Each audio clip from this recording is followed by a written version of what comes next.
Much later, as a student, I went to a very different garden, a zoological garden in Arnhem, where we keep chimpanzees. This is me at an early age with a baby chimpanzee. And I discovered there that chimpanzees are very power-hungry and wrote a book about it. And at that time, the focus in a lot of animal research was on aggression and competition. And actually, the whole picture of the animal kingdom, and humanity included, was that deep down we are competitors, we are aggressive, we are all out for our own profit, basically. This is the launch of my book. I'm not sure how well the chimpanzees read it, but they surely seemed interested in the book. Now, in the process of doing all this work on power and dominance and aggression and so on, I discovered that chimpanzees reconcile after fights. And so what you see here is two males who have had a fight. They ended up in a tree, and one of them holds out a hand to the other. And about a second after I took the picture, they came together in the fork of the tree, and they kissed and embraced each other. Now, this is very interesting, because at the time, everything was about competition and aggression, and so it wouldn't make any sense. The only thing that matters is that you win or that you lose. But why would you reconcile after a fight? That doesn't make any sense. This is the way bonobos do it. Bonobos do everything with sex, and so they also reconcile with sex. But the principle is exactly the same. The principle is that you have a valuable relationship that is damaged by conflict, so you need to do something about it. And so my whole picture of the animal kingdom, and including humans also, started to change at that time. So we have this image in political science, economics, the humanities, philosophy for that matter, that man is a wolf to man. And so deep down, our nature is actually nasty. I think it's a very unfair image for the wolf.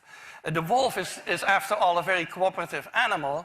And that's why many of you have a dog at home, which has all these characteristics also.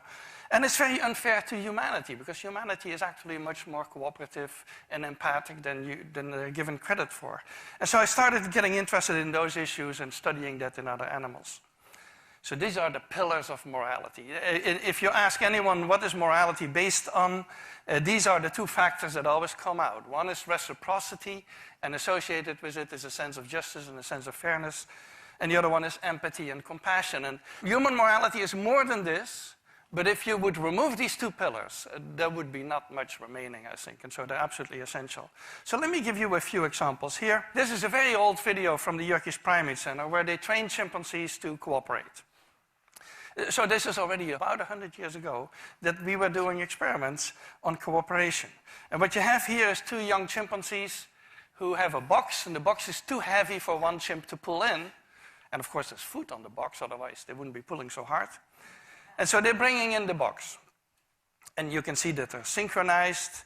You can see that they work together. They pull at the same moment. It's already a big advance over many other animals who wouldn't be able to do that. And now you're going to get a more interesting picture, because now one of the two chimps has been fed. So one of the two is not really interested in the task anymore.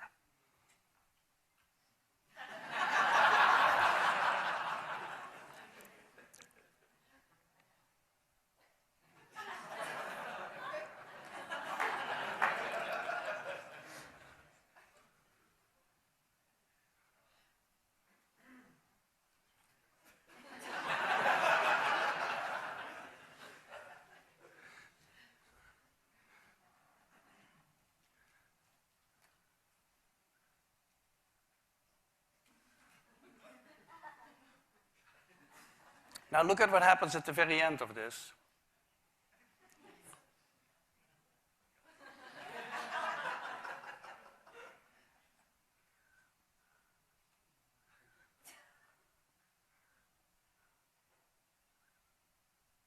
He takes basically everything. So there are two interesting parts about this. One is that the chimp on the right has a full understanding he needs the partner, so full understanding of the need for cooperation. The second one is that the partner is willing to work even though he's not interested in the food. Why would that be? Well, that probably has to do with reciprocity. There's actually a lot of evidence in primates and other animals that they return favors, and so he will get a return favor at some point in the future. And so that's how this all operates. We do the same task with elephants. Now, with elephants, it's very dangerous to work with elephants. And another problem with elephants is that you cannot make an apparatus that is too heavy for a single elephant. Now you can probably make it, but it's going to be a pretty clumsy apparatus, I think. And so what we did in their case, we do these studies in Thailand with Josh Plotnick, is we have an apparatus around of which there's a rope, a single rope. And if you pull on this side of the rope disappears on the other side. So 2 elephants need to pick it up at exactly the same time and pull. Otherwise, nothing is going to happen, and the rope disappears. And so the first tape you're going to see is 2 elephants who are released together, arrive at the apparatus is on the left, with food on it. And so they come together, they arrive together, they pick it up together, and they pull together. So it's actually fairly simple for them. There they are.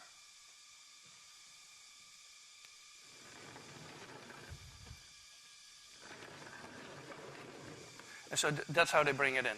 But now we're going to make it more difficult, because the whole purpose of this experiment is to see how well they understand cooperation. Do they understand it as well as the chimps, for example?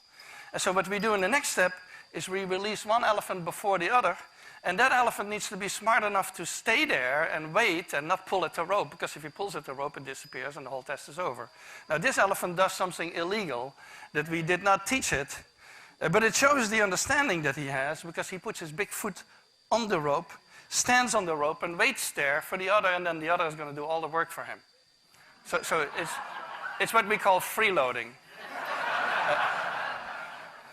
But it shows the intelligence that the elephants had. They developed several of these alternative techniques that we did not approve of necessarily. So the other elephant is now coming. And is going to pull it in.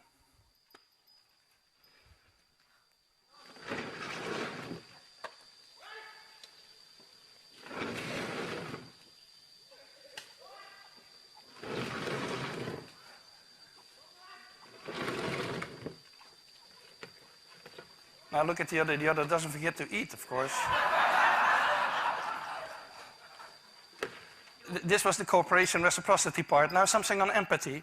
Empathy is my main topic at the moment of research, and empathy has sort of 2 qualities. One is the understanding part of it. This is just a regular definition, the ability to understand and share the feelings of another, and the emotional part. And so empathy has basically 2 channels. One is the body channel. If you talk with a sad person, you're going to adopt a sad expression and a sad posture, and before you know it, you feel sad. And that's sort of the body channel of emotional empathy, which many animals have. Your average dog has that also. That's actually why people keep mammals in the home and not turtles or snakes or something like that, who don't have that kind of empathy. And then there's a cognitive channel, which is more that you can take the perspective of somebody else. And that's more limited. There's few animals. I think elephants and apes can do that kind of thing, but there are very few animals who can do that. So synchronization, which is part of that whole empathy mechanism, is a very old one in the animal kingdom. And in humans, of course, we can study that with yawn contagion. Humans yawn when others yawn, and it's related to empathy. It activates the same areas in the brain. Also, we know that people who have a lot of yawn contagion are highly empathic.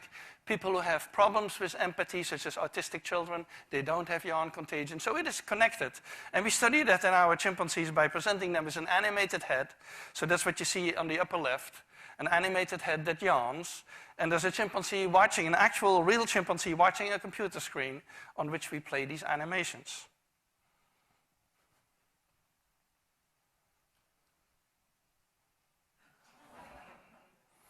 And so yawn contagion, that you're probably all familiar with, and maybe you're going to start yawning soon now, is something that we share with other animals. And that's related to that whole body channel of synchronization that underlies empathy. And that is universal in the mammals, basically. Now, we also study more complex expressions. This is consolation. This is a male chimpanzee who has lost a fight, and he's screaming, and a juvenile comes over and puts an arm around him and calms him down. That's consolation. It's very similar to human consolation. And consolation behavior, it's empathy-driven. That's actually the way they study empathy in human children, is to instruct a family member to act distressed, and then they see what young children do.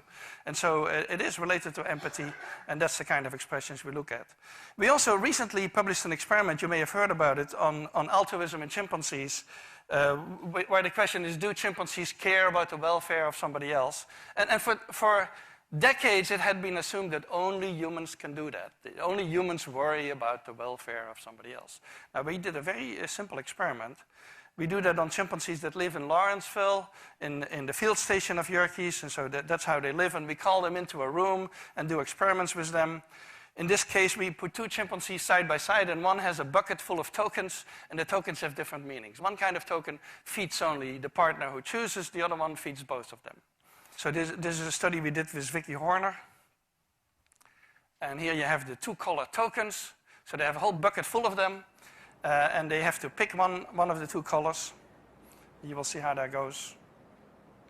So if this chimp makes the selfish choice, which is the red token in this case, it needs to give it to us. We pick it up.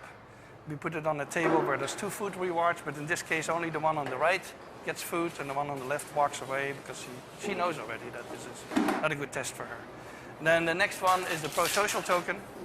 So the one who makes the choices, that's the interesting part here. For the one who makes the choices, it doesn't really matter. So she gives us now a pro-social token and both chimps get fed. So the one who makes the choices always get a reward. So it doesn't matter whatsoever, and she should actually be choosing blindly. But what we find is that they prefer the pro-social token. So this is the 50% line, that's the random expectation. And especially if the partner draws attention to itself, they choose more. And if the partner puts pressure on them, so if the partner starts spitting water and intimidating them, then the choices go down and they actually don't want to... It's as if they're saying, if you're not behaving, I'm not going to be pro-social today. And this is what happens without a partner, when there's no partner sitting there. And so we found that the chimpanzees do care about the well-being of somebody else, especially these are other members of their own group. So a final experiment that I want to mention to you is our fairness study. And so this became a very famous study, and there's now many more, because after we did this about 10 years ago, it became very well known. And we did that originally with capuchin monkeys, and I'm going to show you the first experiment that we did. It has now been done with dogs, and with birds, and with chimpanzees. But with Sarah Brosnan, we started out with capuchin monkeys. So what we did is we put two capuchin monkeys side by side. Again, these animals, they live in a group. They know each other. We take them out of the group, put them in a test chamber. And there's a very simple task that they need to do. And if you give both of them cucumber for the task, the two monkeys side by side, they're perfectly willing to do this 25 times in a row. So cucumber, even though it's really only water in my opinion, but cucumber is perfectly fine for them.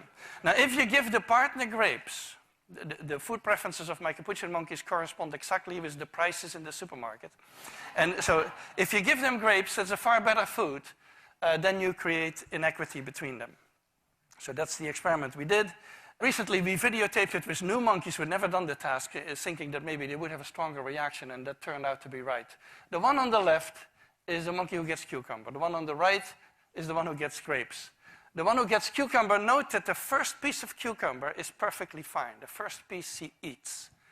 Then she sees the other one getting grape, and you will see what happens. So she gives a rock to us, that's the task.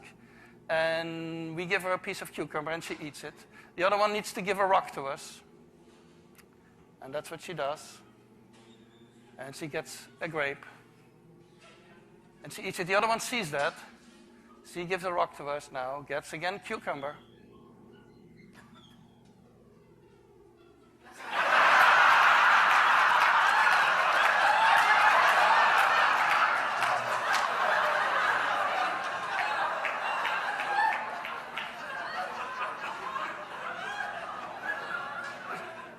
She tests the rock now against the wall. She needs to give it to us.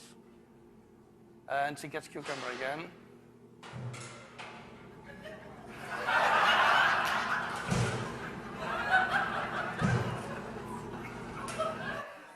So this is basically the Wall Street protest that you see here.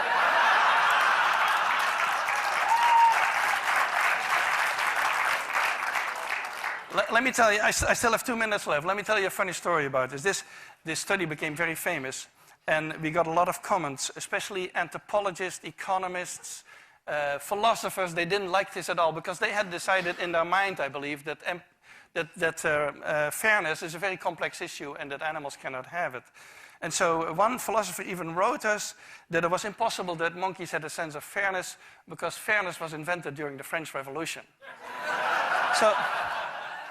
Now, And another one wrote a whole chapter saying that he would believe it had something to do with fairness if the one who got grapes would refuse the grapes. Now, the funny thing is that Sarah Brosnan, who's been doing this with chimpanzees, had a couple of combinations of chimpanzees where indeed the one who would get the grape would refuse the grape until the other guy also got a grape. So we're getting very close to the human sense of fairness, and I think philosophers need to rethink their philosophy.